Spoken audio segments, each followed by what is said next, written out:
एक बार की बात है, एक गुरु और शिष्य खेतों के रास्ते से कहीं टहलते हुए जा रहे थे। तो रास्ते में उन्हें एक जोड़ी पुराने जूते रखे हुए दिखे।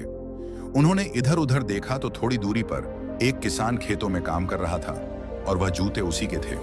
यह देखकर शिष्य को शरारत सूझी और उसने मुस्कुराते हुए अपने गुरु से कहा कि गुरुजी, मैं अभी ऐसा काम करने वाला हूं जिससे आप खुश हो जाओगे और हंसने लगोगे। गुरुजी ने उससे पूछा कि तुम क्या करने वाले हो जिससे मैं हंसने लगूंगा। तो शिष्य ने कहा, क्यों ना गुरुजी, हम ये जूते कहीं छिपा दें और हम भी झाड़ियों के पीछे छिप जाए, और जब वह किसान यहाँ पर आएगा और उसे जूते नहीं दिखेंगे तो बड़ा मजा आएगा और आपकी हंसी छूट जाएंगी। गुरुजी ने शिष्य से कहा कि इससे मैं खुश होने वाला नहीं हूं, किसी को परेशान करना अच्छी बात नहीं है। तभी गुरुजी ने शिष्य से कहा कि अब मैं ऐसा काम करूंगा जिससे तुम खुश हो जाओगे। तभी शिष्य ने कहा कि वह कैसे?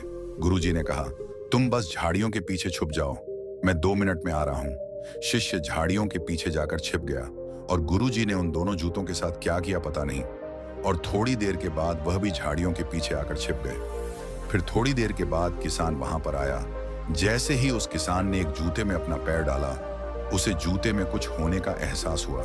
उसने देखा तो जूते में उसे चांदी का एक सिक्का दिखा। किसान ने हैरानी से इधर उधर देखा, लेकिन उसे कोई नहीं दिखाई दिया। उसने सिक्का जेब में रख लिया। फिर उसने दूसरे जूते में पैर डाला, उसमें भी उसे चांदी का सिक्का दिखा। यह देखकर किसान भावुक होता। उसने फौरन दोनों हाथ उठाकर ऊपर वाले से कहा, ऐ ऊपर वाले, तू बड़ा दयालु है। आज मेरी बीमार पत्नी की दवा और बच्चों के खाने का इंतजाम तूने कर दिया। आज मेरा विश्वास तुझ पर और भी मजबूत हो गया कि तू सबका ख्याल रखता है। यह कहकर अपने आंसू पोंछता हुआ वह किसान अपने घर चला गया।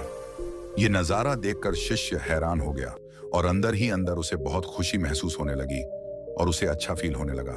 तभी गुरु ने अपने शिष्य से पूछा, अब बताओ, इसमें ज्यादा मजा आया या तुम्हारे जूते छिपाने में ज्यादा मजा आता? शिष्य ने अपने गुरु को जवाब दिया कि आज मुझे आपने जिंदगी की सच्ची सीख दी है। जो मजा दूसरों को खुश होता हुआ देखने में है, वह किसी और चीज में नहीं है। दोस्तों, इस कहानी से हमें यह सीख मिलती है कि किसी जरूरतमंद को कुछ दे देना या उसकी मदद करने से बढ़कर कोई और पुण्य का काम है ही नहीं।